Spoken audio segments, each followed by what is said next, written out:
que todos los presidentes antes de Petro han tenido una adicción que me consta, la adicción al poder.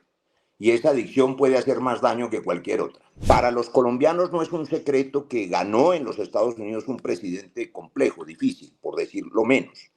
Un presidente que ha sido hostil a Latinoamérica. Yo quería preguntarle ahora que menciona usted a Álvaro Leiva, Álvaro Leiva ha insinuado por Twitter que el presidente de la República tiene un problema de consumo de sustancias. ¿Usted ha tenido posibilidad de verificar esto que tanto se dice del presidente? ¿Son chismes de mala fe? ¿Hay algo cierto en eso? ¿Es un asunto de interés nacional o no? ¿Usted qué piensa? Yo creo que no es un asunto de una mala fe, sino de dos malas fe sobre dos malas costumbres. Yo, que he interactuado con Petro desde que era senador, que hicimos juntos bancada de oposición a Duque, y luego desde hace 5 años que le ayudamos en su campaña y durante todo este tiempo, jamás he visto que esté bajo el efecto de ninguna sustancia ni con estado alterado de conciencia. Pero lo que me parece, digamos, inútil y dañino como práctica es que las personas que están en un gobierno o en un equipo cualquiera, cuando salen de ese gobierno, se vuelvan detractores y la segunda mala fe es en lo personal. Yo entendería que alguien salga del gobierno y tenga, digamos, opiniones económicas distintas. Digamos, si el exministro José Antonio Campo escribe una columna con una opinión diferente sobre la guerra comercial arancelaria, lo entiendo. Pero que salgan del gobierno a hacer ataques de la vida privada y personal, a mí me parece pues que no es de buen gusto, de manera que yo no creo que Pero eso esté. embajador, una preguntita. Si el presidente de la República tuviese un problema de consumo, ese no es un asunto de la vida privada, es un asunto de la vida pública también, de las capacidades de una persona para dirigir el Estado. Es decir, no estamos hablando de alguien que tiene una empresa de yogures. Yo creo que alguien que tenga una empresa de yogures y tenga un problema de adicción tiene un problema porque se le quiebra la fábrica de yogures. Imagínese, se Pero, le quiebra al país también. sí, pero es que yo me pregunto a cuántos presidentes le han preguntado los medios de comunicación y la oposición y los críticos y los exfuncionarios si han tenido alguna adicción. Para empezar, le puedo asegurar que todos los presidentes antes de Petro han tenido una adicción que me consta, la adicción al poder. Y esa adicción puede hacer más daño que cualquier otra.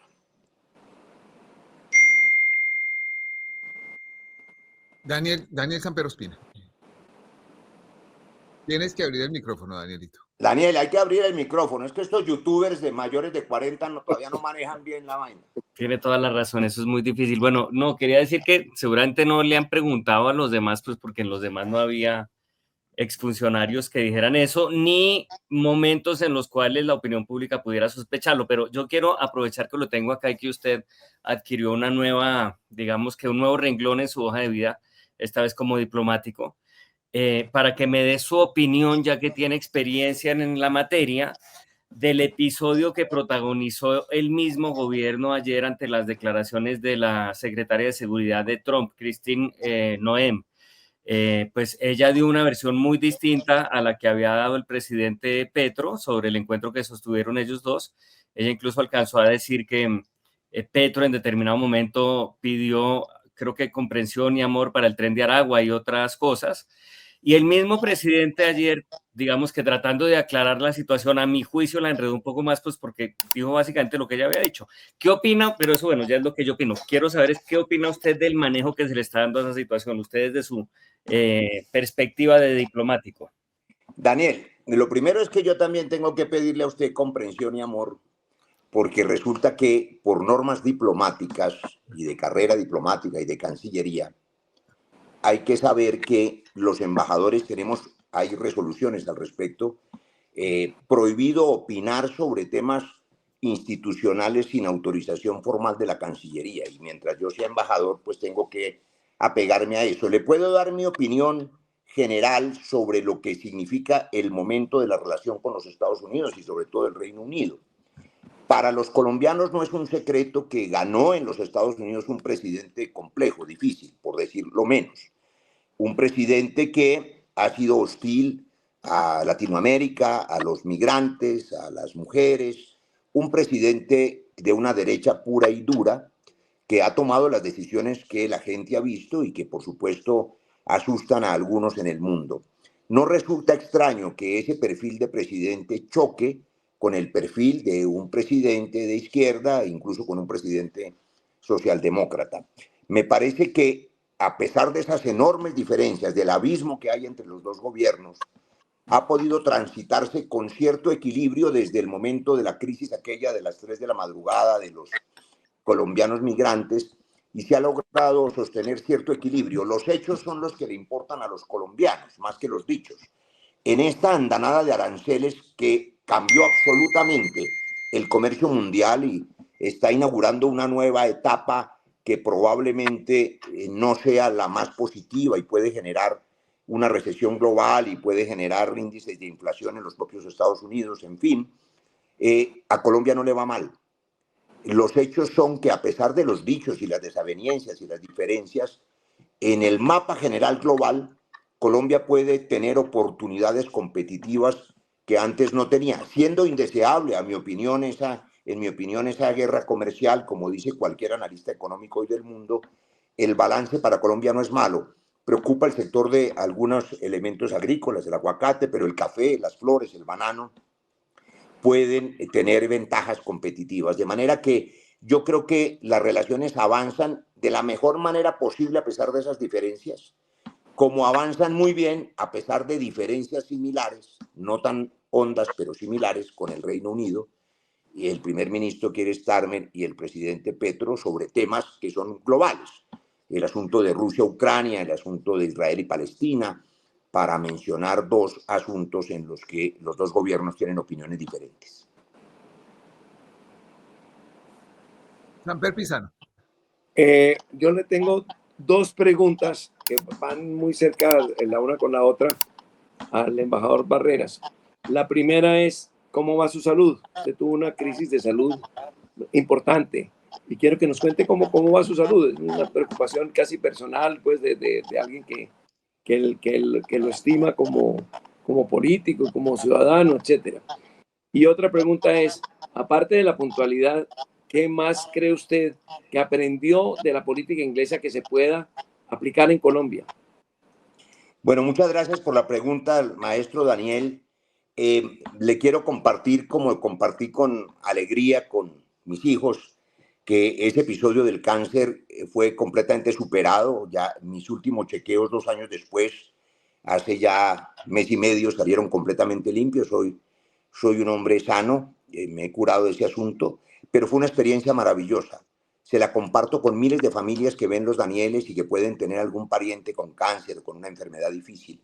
Hoy mismo tengo un amigo de Tibaná, Boyacá, muy querido, que está en el mismo tratamiento por el mismo tipo de cáncer que yo tuve, y le dije hace un rato en el teléfono, es clave la actitud, la decisión de derrotar a la muerte, a la calaca, a la flaca. Finalmente la muerte, para los que creemos en Dios y tenemos la bendición de la fe, pues no es un episodio trágico, es un viaje, es una trascendencia a otra dimensión. Y, por supuesto, para los que no tienen esa bendición de la fe, que los respeto, los agnósticos, pues yo les digo que si no creen en Dios, crean en Epicuro de Samos, que nos enseñó que la muerte no es un problema del que se va, sino del que se queda.